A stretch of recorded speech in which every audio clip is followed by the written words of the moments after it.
More than a conqueror. Pastor Amelia, the wife of our general overseer, makes the best pepper soup I've ever tasted. So, on Christmas Eve, I decided to visit her and her family. The house was filled with warmth both from the festivities and the aroma of goat meat pepper soup simmering in the kitchen. I had gone in to help her, as usual. We washed the meat, seasoned it generously, and watched the pot come alive with bubbling spices. In the middle of stirring the pot, Pastor Amelia began to speak, her voice soft but firm.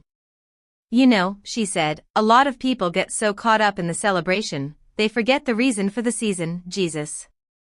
Her words lingered. Then she added, if Jesus hadn't come, he wouldn't have died. And without his death, there would be no salvation.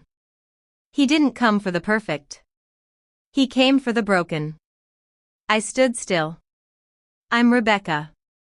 To many, I am a Sunday school teacher, spirit-filled, and a model Christian.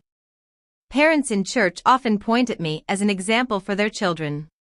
But behind closed doors, I struggled with sexual addiction. A part of me I hid so deeply, even from myself. I wasn't proud of it. I prayed. I fasted. Yet, I kept falling. Shame became my shadow.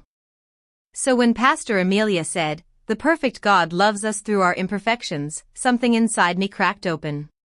She continued, when he said, take up your cross and follow me, he meant, are you willing to let me lead you? To purge you like a refiner's fire? Tears welled up in my eyes. I've prayed, I whispered, almost to myself. I've fasted. Why hasn't he answered me? She turned to me gently and said, he did. But you were too busy, too hurt, too buried in shame to hear him. That moment changed everything. In your closet, she added, talk to him again. Be patient. He will answer. Before I left that evening, she looked me in the eye and said, like Mary said, whatever he tells you to do, do it.